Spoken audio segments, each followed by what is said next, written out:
Sure, I'm Steve Kramer from Lodi, Wisconsin, and this is my wife, Kay. And we just purchased a Legacy Elite 2 hull number 1394. Yeah, and this is the bulk of our story now. So our story really begins during the pandemic. And of course, there were lockdowns.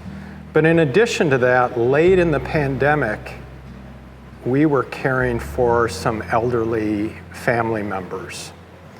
And in addition to the lockdown, and even once the lockdowns lifted, we really couldn't go anywhere. We were taking care of some folks. So we started to play this game. And the game was, where do you want to go this week? Where do you want to go? Yeah, where do you want to go this week? Because we had to play it frequently to every night. Yeah, almost every night, even though it was this week. It's just kind of a release of being locked in. And what happened is we created a bucket list of where we wanted to go.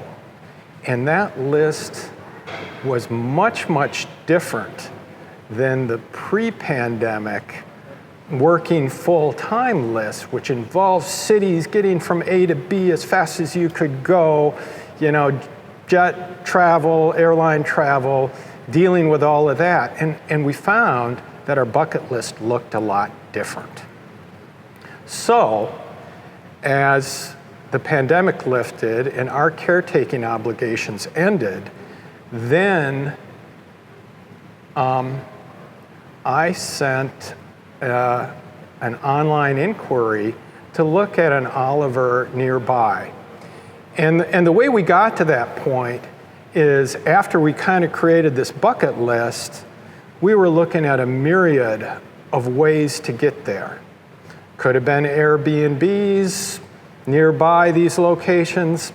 Didn't really like that in the end. We looked at the thousands of different RVs and travel options, from truck campers to fifth wheels and so on and so forth. And in reading reviews, we discovered Oliver, and as we refined where we wanted to go and what we wanted to do, we kept coming back to Oliver. We'd look at something else, say, oh, that might be a possibility. And then all of a sudden, we'd come back to Oliver. And so as we were relieved of our caretaking duties, I put in this online inquiry to see an Oliver near me.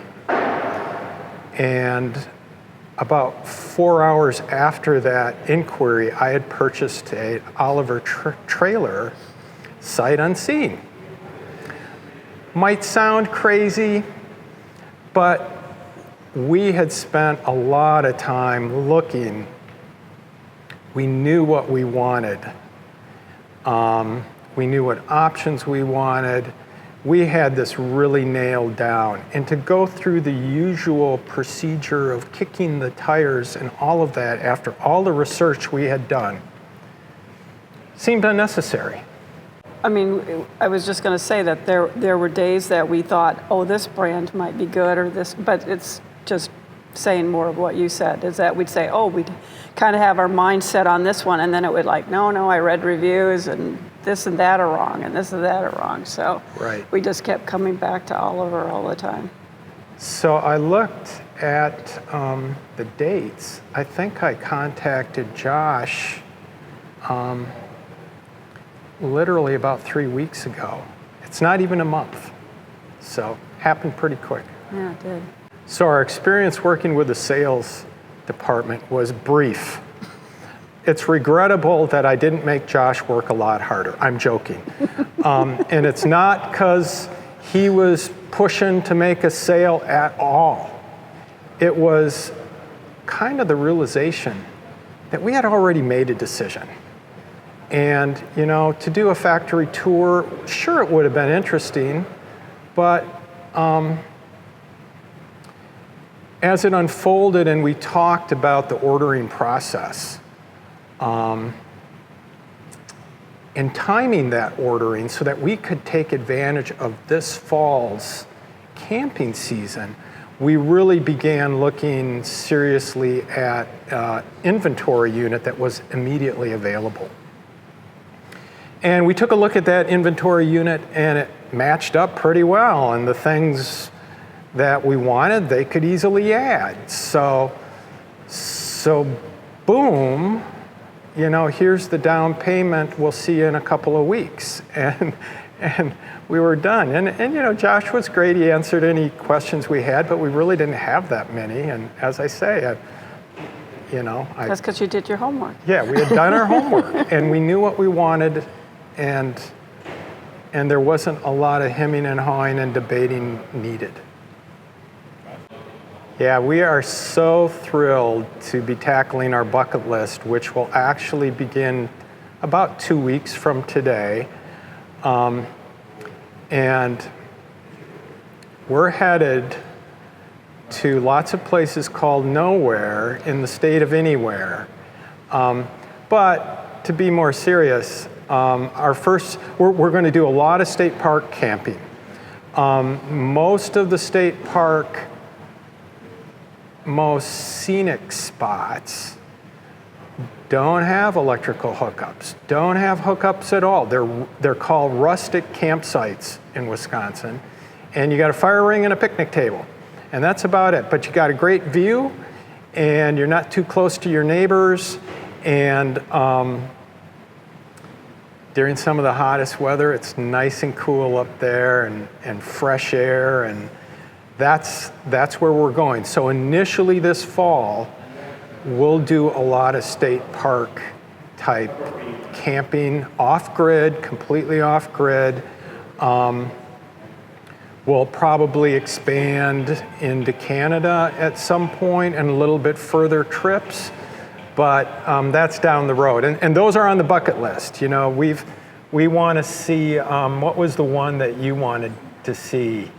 I don't remember now. Well, you wanted to see the fall in New England. Oh, yeah. I've Right? always wanted to do that. Yeah. So at some point, We'll do not that. this year, we'll Right. go to New England in the fall. Yeah. So that sort of thing. And we can take our 2 dogs. That's a big thing. That's a biggie, yeah. We've got 2 dogs, and it'll be really nice that we don't have to board them, that we can take them with us. Because we've taken them hiking and stuff, but they've never done camping. So Right. That'll be fun. It'll be fun.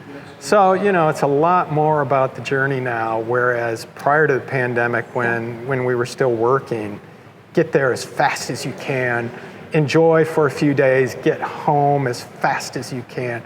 That's all gone now. So, and we're really looking forward to that, more of the journey, experiencing the travel aspect of it all. Yeah, the kind of activities, we both camped many years ago. We like to take the dogs hiking. We'll primarily do that.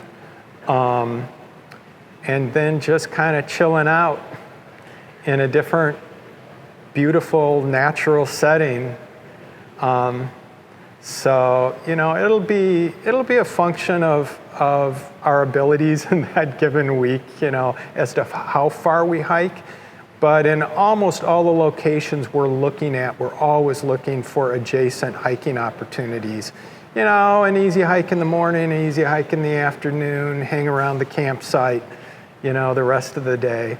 That's pretty much what we're looking at.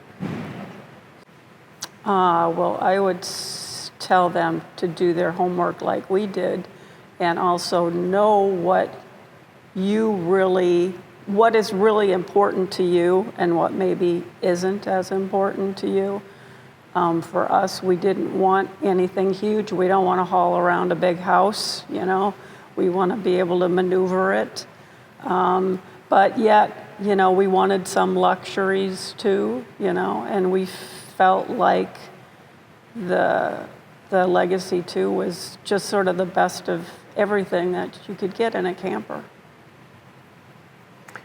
Yeah, she said it, it's really a know thyself kind of thing. And at this point in life, we know what we want. We're not on a fishing expedition anymore. We know the types of things we want to experience. Could that evolve and change? Of course it could. And we'll change with that if and when that time ever comes. But we really think of the Legacy 2 as a longer term purchase. The quality was really important to us. So hearing testimonials, lots of independent reviews. We looked at a lot of independent reviews where to the extent we could tell, bias was taken out. And you sum all of those up after a while, and you then put them up next to a really clearly defined vision of what's important to you and what you want to do. And you look at what matches. And, some competing trailers, when we really went through that matching exercise in detail, they'd fall off. All of a sudden you'd go, oh, but that one only does that, or the reviews aren't very good. And then all of a sudden that one was out of the picture. So yeah, it was a combination of proactively picking the Oliver trailer, but also a process of elimination of other alternatives. And then imagining yourself in that other alternative and asking yourself, could I live with the limitation of that other alternative? And all the time it turned out to be no, we're not going to live with the alternative and those limitations. The Oliver's the trailer.